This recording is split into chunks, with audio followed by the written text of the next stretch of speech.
हम यही कहेंगे कि जब हम हमारी बात करते हैं तो हम विश्व के प्रत्येक सनातनी की बात करते हैं, भारत के प्रत्येक हिंदू की बात करते हैं। और जब जब मैं कहूंगी तो हम कहेंगे कि कौन हूं मैं फिर से कह रही हूं, जब मैं बात करूंगी मेरी तो मैं समस्त सनातनियों की बात कर रही हूं कि कौन हूं मैं। अपना परिचय मैं खुद दे रही हूं और मैं मेरा नहीं, मैं समाज के सनातनियों का परिचय दे रही हूं कि प्रणाम, मैं हिंदू हूं। प्रणाम, मैं हिंदू हूं। रुद्राक्ष की माला मैं भी मैं हूं, कृपान कटार और भाला मैं भी मैं हूं। श्वेत भी हूं और शुद्ध भी मैं हूं। विरुद्ध हो मेरे तो युद्ध भी मैं हूं। इतिहास में बहा आंसू और खून भी मैं हूं। अब जो कह के मिलेगा वो सुकून भी मैं हूं कि इस धरती का मैं केंद्र बिंदु हूं। प्रणाम, मैं हिंदू हूं।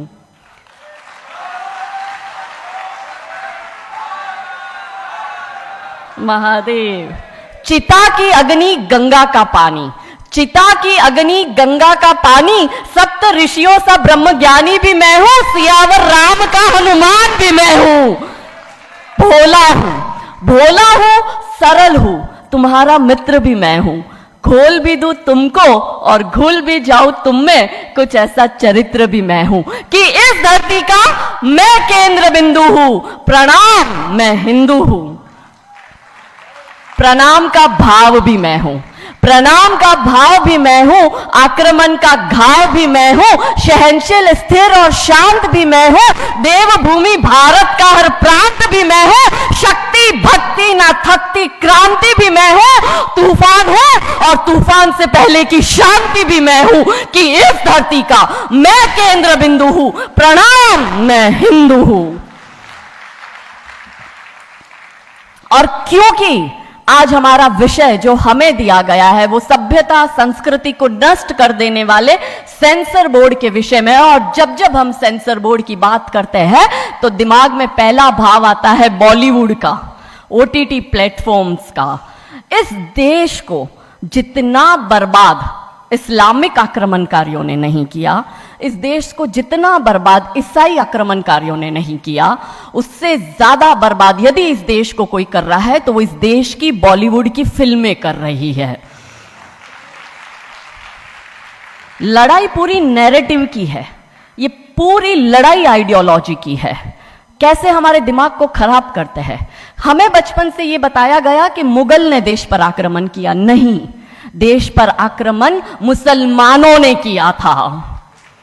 हमें यह बताया गया कि इस देश पर आक्रमण अंग्रेजों ने किया, नहीं, इस देश पर आक्रमण ईसाइयों ने किया था। और ये मुसलमान और ईसाई जो बाहर से आए, हमने इनको फिर भी अपनाया, इस देश में जगह दी, स्थान दिया, प्यार दिया, इन्हें इनको बनाने दिए, मस्जिदें बनाने दिया, इनको इनका गिरजाघर, इन्होंने हमारे धर्मांतरण भी कराए। और आज हालत यह है कि भारत के 9 राज्यों में और 200 जिलों में हिंदू अल्पसंख्यक हो गया है। और यही चिंता सताए रहती है। तब आज हम सब एकत्रित इस मंच पर होकर यह चिंतन मनन करते हैं कि हम हमारे देश की और हमारे धर्म की रक्षा कैसे करेंगे, क्योंकि धर्म बचेगा तो ही देश बचेगा, नहीं तो सिर्फ अवशेष बचेगा। कृष्ण बचेंगे, राम बचेंगे, चारों पावन धाम बचेंगे। इसलिए धर्म की रक्षा जरूरी है। और इस देश को बर्बाद करने का सबसे बड़ा षड्यंत्र जब सेंसर बोर्ड द्वारा बॉलीवुड के माध्यम से किया जाता है, तब 3 स्टेज पर, क्योंकि हम कहते हैं ये देश जो है वो है धरती माता, हम इसे कहते हैं भारत माता, यहां देवियों का नाम पहले लिया जाता है। तो कैसे नैरेटिव बदला जाता है कि इस देश की महिलाओं का दिमाग खराब कर दो, देश अपने आप खत्म हो जाएगा। साउथ अफ्रीका की एक बहुत बड़ी यूनिवर्सिटी में कहा गया था कि किसी भी देश को बर्बाद करने के लिए वहां पे बम, बारूद, गोला, असला दागने की, मिसाइल दागने की जरूरत है ही नहीं।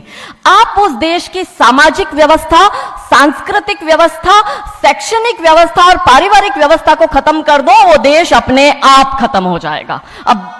अब यही षड्यंत्र चल रहा है। कैसे चल रहा है? 3 स्टेज पे काम होता है।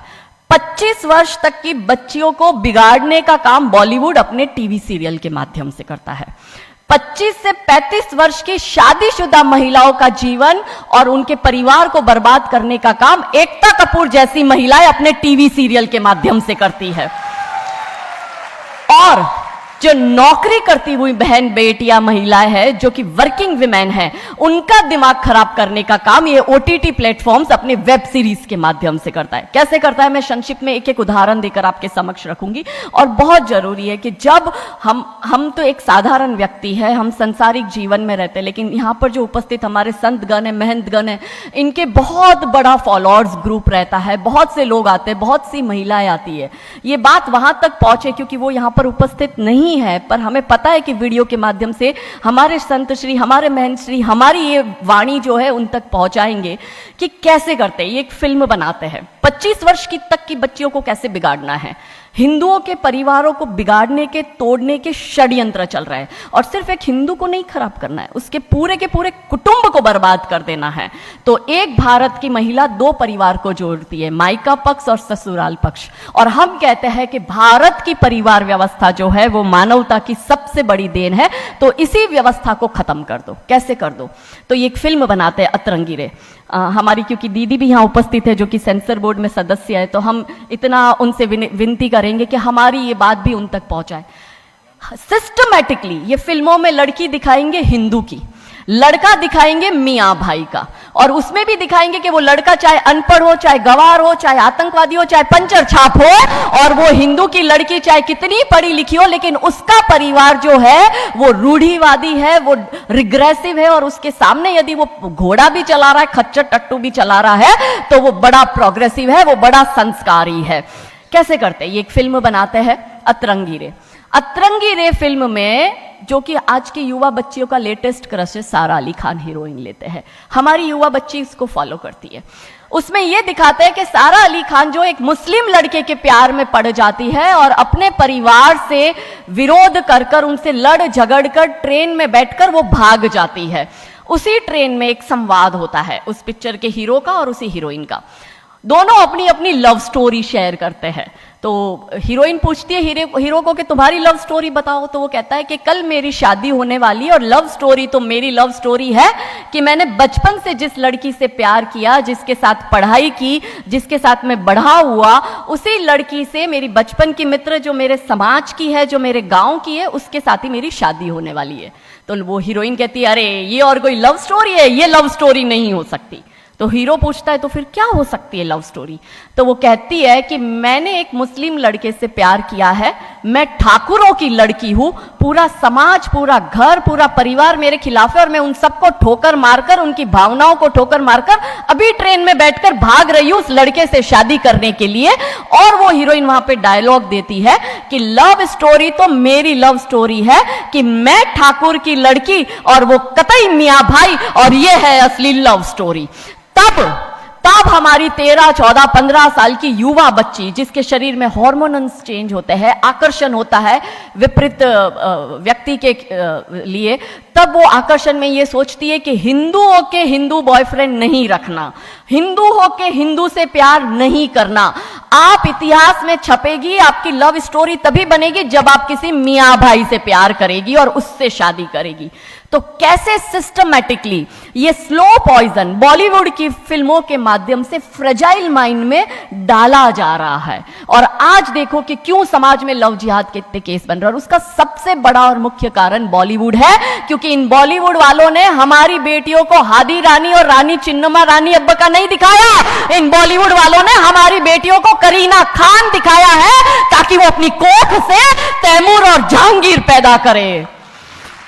ये बॉलीवुड वाले लव स्टोरी पर फिल्म बनानी है तो ये हादी रानी और राजा रावत सिंह चुड़ावत पर क्यों नहीं बनाते?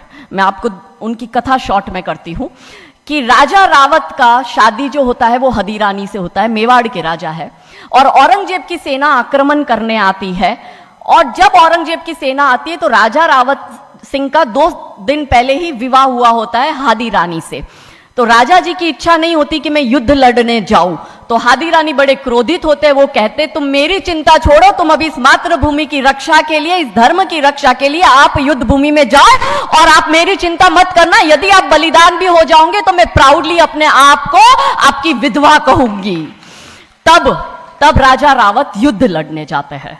युद्ध भूमि में राजा रावत जी को हादी रानी की बहुत याद आती है, क्योंकि नई नई शादी हुई होती है, तो नई बियाई दुल्हन को छोड़ के आए होते हैं, तो बहुत याद करते हैं। तो वो अपने दूत को कहते हैं, अभी सेना आने में समय होता है और युद्ध में भी समय होता है, तो वो कहते हैं अपने दूत को कि जा तू रानी सा के पास जा महल में और उनसे कहे कि राजा जी को आपकी बहुत याद आ रही है, आप अपनी कोई एक निशानी उनके लिए भेजो।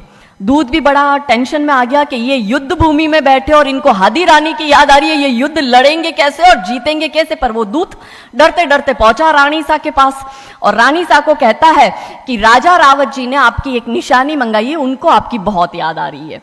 तो रानी सा बहुत क्रोधित हो जाते कि ये मेरा पति कैसा, ये युद्ध लड़ेगा कैसे, औरंगजेब की इतनी बड़ी विशाल सेना है, यदि जहां युद्ध भूमि में बैठकर उसको रणनीति बनानी है वहां वो मेरी निशानी मंगवा रहा है। तब हमारी हादी रानी क्रोधित होती है, हाथ में तलवार लेती है, अपनी गर्दन काटती है, थाल में सजा के दूत को देती है और कहती है जा तेरे राजा को जाके दे देना मेरी निशानी। तब वो दूत युद्ध भूमि में जाता है, राजा जी को हादी रानी की निशानी यानी कि उनका कटा हुआ मुख देता है। राजा जी बड़े दुखी हो जाते हैं, उनको लगता है उनसे बहुत बड़ी गलती हो गई। राजा जी रानी की अंतिम इच्छा समझ जाते हैं, रानी जी के लंबे बाल होते हैं, उन बाल की वो माला बनाते हैं, उनके मुख की माला बनाते, वो युद्ध लड़ते हैं, औरंगजेब से युद्ध जीतते हैं और जीतने के बाद राजा रावत वहीं युद्ध भूमि में अपना बलिदान देते, अपनी गर्दन काटकर वहीं अपने जीवन का त्याग करते हैं। यह है लव स्टोरी। पर बॉलीवुड इस पर फिल्म नहीं बनाएगी कि इतिहास चुराए नहीं है, हमने इतिहास बनाए हैं और लाखों शीश कटे हैं रण में, तब जाके हिंदू कहलाए हैं। ये महान गौरवशाली इतिहास हमारा, पर बॉलीवुड इसका इतिहास हमारे समक्ष आने नहीं देता। अब रहा 25 से 35 वर्ष की महिला, कैसे बिगाड़ती है एकता कपूर। वही sari, typical dress, typical getup, पीछे उसकी सीरियल में एकता कपूर की सीरियल में पीछे बहुत बड़ी अंबे मां की मूर्ति। दिखाएंगे कैसे हिंदू महिला को, क्योंकि परिवार खत्म करना है हिंदुओं का। तो वो एक से प्यार करेगी, शादी दूसरे से करेगी, जीवन में तीसरा पुरुष आएगा, फिर दूसरा मर जाएगा, फिर उसको चौथा पसंद आने लगेगा, फिर जो मर गया वो जिंदा हो जाएगा, फिर कंफ्यूज हो जाएगी किसके साथ जाऊं, दूसरे के साथ कि चौथे के साथ। क्या हमारी भारतीय महिलाएं, क्या हमारी हिंदू महिलाएं, सबसे बड़ा प्रश्न यह है कि क्या हम 4-4 पुरुषों के साथ अफेयर करते हैं? क्या ये हमारा सम्मान है? और अगर यदि हम सब एक होकर इसके लिए नहीं बोलेंगे तो ये आवाज नहीं उठेगी। और दुख की बात यह है कि ऐसी एकता कपूर जैसी महिलाएं जो घर तोड़ने का काम कर रही है, इनको पद्मश्री अवार्ड मिल जाता है। कैसे मिलता है? भारत सरकार से इस भूमि पर खड़े होकर मैं निवेदन करती हूं कि आप ऐसी महिलाओं के पद्मश्री वापस लो, क्योंकि ये महिलाएं हिंदू परिवारों के मकान, घर तोड़ने का काम कर रही है। और तीसरा और अंतिम, नौकरी करने वाली बहनों का दिमाग कैसे खराब करना है।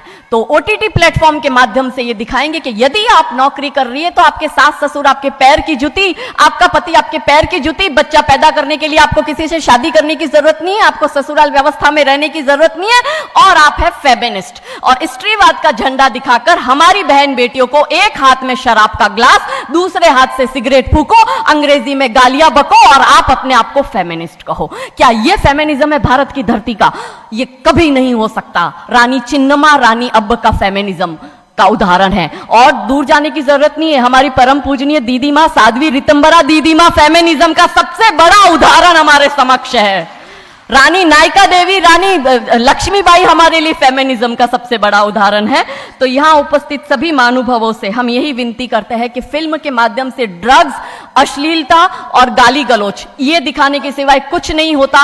तो हम सब मिलकर एक साथ एक आवाज उठाए कि इन चीजों का बंद होना बहुत जरूरी है, क्योंकि आने वाली पीढ़ियों को बर्बाद करने का काम ये लोग अपने टीवी सीरियल और फिल्मों के माध्यम से कर रहे हैं। और क्योंकि शुरुआत भगवान राम जी के नाम से करी थी, तो अंत भी हम भगवान राम जी के नाम से करना चाहेंगे कि कौन है राम।